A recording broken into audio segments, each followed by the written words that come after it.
Hello students, Hindi में हमने 6 chapter complete किया। 7th पोएम हम बाद में लेंगे। उससे पहले हम लेंगे चैप्टर 8 जिसका नाम है पंच लाइट। हाँ, पंच लाइट एक पहले के ज़माने में एक लाइट आती थी जिसको पेट्रोल मैक्स कहा जाता था। हाँ, उसको आपको याद हो तो हम टीवी में देख रहे हैं कि कोई बड़े घर की शादी हो तो आगे बैंड पार्टी के साथ आगे कोई आदमी 4 आदमी होते जो अपने हाथ में वो पंच लाइट या तो सिर पे वो पेट्रोल मैक्स हाथ सिर पर रख के सिर पर रख के चलते हैं आगे। पहले के ज़माने में जब लाइट नहीं थी ना तो इसका यूज़ होता है। वैसे वो हम जिसको लालटेन बोलते हैं, गुजराती में આપણે જેને ફાનસ કહીએ એ નહીં, એ અલગ છે અને આ પંચટેન यानी कि पेट्रोल मैक्स પણ अलग છે। तो आज हम इसके बारे में पढ़ेंगे। इसके लेखक है फणीश्वर नाथ रेणु। उनका जन्म हुआ था 1921 और मृत्यु हुई थी 1977 में। बिहार में पूर्णिया जिले के औराही हिंगना नामक गांव में फणीश्वर नाथ रेणु का जन्म हुआ था। उनकी शिक्षा भारत और नेपाल में हुई। वे 1942 ईस्वी सन में स्वतंत्रता संग्राम में कूद पड़े। 1950 ईस्वी सन में नेपाली क्रांति आंदोलन में भी हिस्सा लिया।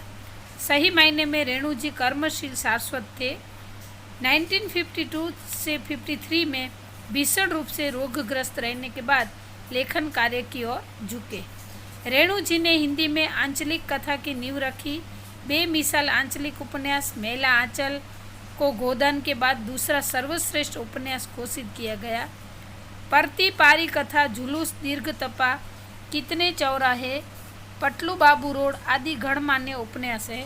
तो एक आदिम रात्रि की महक, ठुमरी, अग्निखोर, अच्छे आदमी आदि कहानी संग्रह है।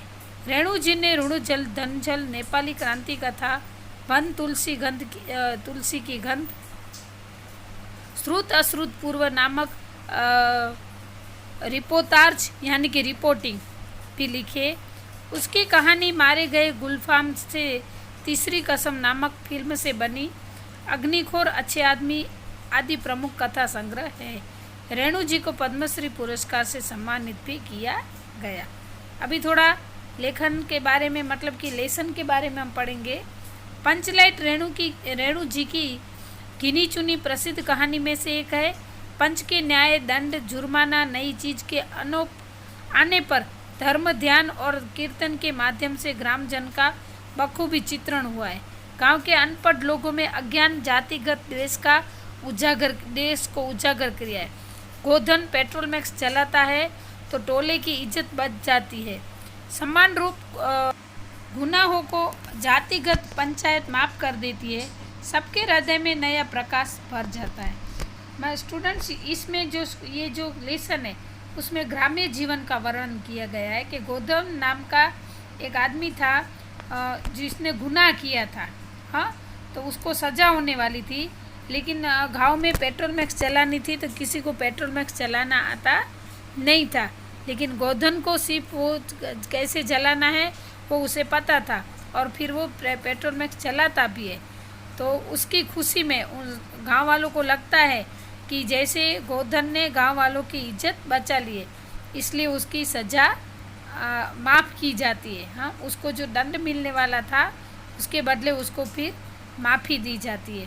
तो ये स्टोरी इसमें है। तो चलो हम आगे पढ़ें। पिछले 15 महीने से दंड जुर्माने के पैसे जमा करके महतो टोली के पंचों ने पेट्रोल मैक्स खरीदा है। इस बार रामनवमी के मेले में गांव में सब मिलाकर 8 पंचायतें, हर एक जाति की अलग अलग सभा चट्टी है। सभी पंचायतों में दरी, जाजिम, सतरंजी और पेट्रोल मैक्स है। पेट्रोल मैक्स जिसे गांव वाले पंचलाइट कहते हैं। क्या है कि पिछले 15 महीने से जो दंड और जुर्माने के पैसे जमा हुए थे उसमें जो महतो की टोली थी उन सब पंचों ने पेट्रोल मैक्स खरीदा उसमें से। तो जो इस बार रामनवमी का मेला होने वाला था तो गांव में सब मिलाकर 8 पंचायतें थी और हर एक ज्ञाति की अलग अलग सभा मिलती थी। सभा चट्टी यानी कि सभा मिलती थी। फिर सभी पंचायतों में दरी, जाजिम, सेतरंजी जो होता है वो सब मटेरियल था वो उनके पास, और पेट्रोल मैक्स भी है। और इस पेट्रोल मैक्स को गांव वाले पंच लाइट कहते हैं। पंच लाइट खरीदने के बाद पंचों ने मेले में ही तय किया कि 10 रुपये जो बच गए हैं इसे पूजा की सामग्री खरीद ली जाए। बिना नेम टेम के कल कब्जे वाली चीज़ का पुण्य नहीं करना चाहिए। अंग्रेज बहादुर के राज में भी पुल बनाने से पहले बलि दी जाती थी। मतलब पंच लाइट खरीदने से पहले पंचों ने तय किया कि 10 रुपये जो बचे हैं उसमें से पूजा की सामग्री खरीद ली जाएगी। फिर कुछ भी नियम नहीं है, बिना नेम टेम मतलब नियम नहीं है ऐसा, कब्जे वाली चीज़ का पुण्य नहीं करना चाहिए। अंग्रेज बहादुर के राज में भी पुल बनाने से पहले बलि दी जाती, मतलब यहाँ पर बलि के बारे में बताया गया है। मेले से सभी पंच दिन दहाड़े ही गांव लौटे। सबसे आगे पंचायत का छड़ीदार पंच लाइट का डिब्बा माथे पर लेकर और उसके पीछे सरदार, दीवान और पंच वगैरह गांव के बाहरी ब्राह्मण और टोले के फुटंगिला ने टोक दिया। कितने में लालटेन खरीद हुआ महतो? क्या वह मेले से सभी पंच दिन दहाड़े गांव लौट रहे थे? फिर सबसे आगे पंचायत का एक छड़ीदार था जो ऐसे आगे उसका पंच लाइट का डिब्बा माथे पर लेकर उस सबसे आगे चलता है। उसके पीछे सरदार था, दीवान था और भी पंच थे। फिर उसमें से गांव के बाहर की जो ब्राह्मण टोला था ना, उसने उनको रोक लिया और पूछा कि कितने में लालटेन खरीदा हुआ महतो? उन सबको पूछता है कि जो छड़ीदार आगे लालटेन लेकर जाता है, मतलब पंच लाइट लेके जाता है, वो आप लोगों ने कितने में खरीदा है, उसका प्राइस पूछता है। और वो दूसरे ग्रुप का आदमी था, इसलिए वो उन सबसे सवाल करता था। देखते नहीं है पंच लाइट है। ब्राह्मण टोली के लोग ऐसे ही बात ताप करते हैं। अपने घर की ढिबरी को भी बिजली बत्ती कहेंगे और दूसरे के पंच लाइट को लालटेन। क्या है? फिर इनके ग्रुप में से एक आदमी बोला कि देखते नहीं हो, ये ब्राह्मण टोली तो ऐसे ही बात करेंगे।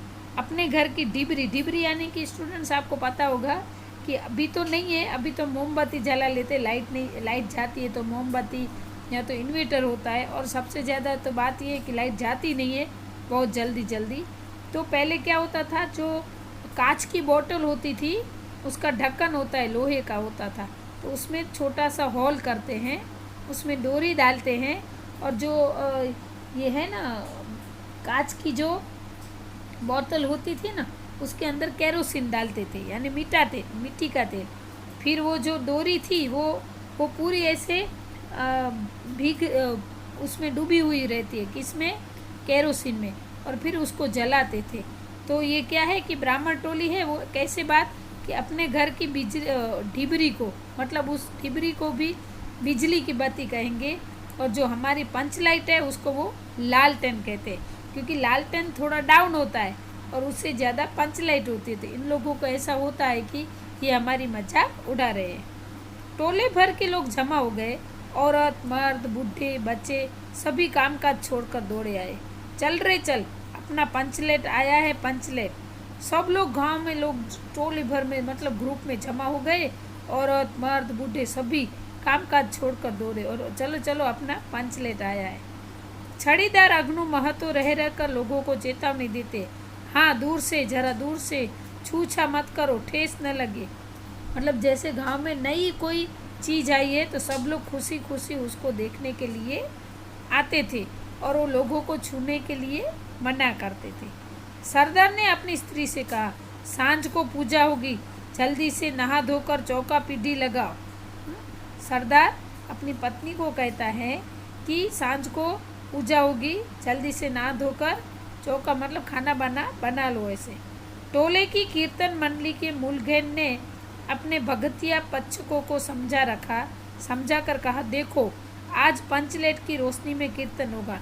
मतलब पहले के ज़माने में छोटे छोटे गांव में ऐसे सब एक ग्रुप होता था जो हर जगह भजन कीर्तन करने जाता था।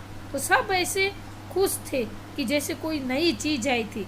तो सब ऐसे बोल रहे थे कि आज तो पंचलेट की रोशनी में कीर्तन होगा। बहुत मज़ा आएगा, बहुत अच्छा लगेगा ऐसा। बोताले लोगों के पहले ही कह देता हूँ, आज यदि आखिर धरने में डेट हुआ तो दूसरे दिन में एकदम बेकार। मतलब आज लास्ट तक अगर देर तक हम जागेंगे तो फिर आज यदि आखिर धरने में डेट हुआ तो दूसरे दिन से एकदम बेकार। यानी कि समझो कि लास्ट तक अगर ये हम बैठेंगे और ये करेंगे हम भजन कीर्तन तो हो जाएगा, तो फिर टेंशन मत लेना। ऐसा इस सेंटेंस में कहा जाता है कि फिर दूसरे दिन से एकदम बेकार, मतलब लेट हो जाएगा तो फिर दूसरे दिन उसका असर होता है, जो जिस चीज़ में हम लेट होंगे। लेकिन उस दिन सबको उत्साह था कि अभी ये जो पंचलाइट है उसका उजाला कुछ ज़्यादा ही होता है, तो उसके उजाले में भजन कीर्तन का मज़ा आएगा। और देर रात तक अगर भजन कीर्तन करेंगे तो फिर टेंशन मत लेना और उसका असर दूसरे दिन भी मत करना। तो यहाँ पर ये गांव की जो छोटा सा गांव है उस गांव का वर्णन हमें किया गया है कि गांव के लोगों की मानसिकता क्या है, उनके लिए हर एक चीज़ की क्या महत्व है। ये छोटी सी चीज़ है पंचलाइट, लेकिन उनके लिए वो बड़े मायने रखती है। उनको वो पंचलाइट को अपनी बहुत बड़ी चीज़ मानते हैं। बहुत बड़ी खरीदी की हो ना, ऐसे सब लोग खुशहाल होते थे। तो स्टूडेंट्स, लेसन का एक पार्ट हम यहाँ पे कंप्लीट करते हैं। हाँ, लेसन बहुत बड़ा है, इसलिए हम हमेशा की तरह पार्ट वाइज पढ़ेंगे। ठीक है, तो ये फर्स्ट वीडियो यहाँ पे हम कंप्लीट करते हैं। नेक्स्ट वीडियो में हम मिलेंगे, तब तक अस्तु।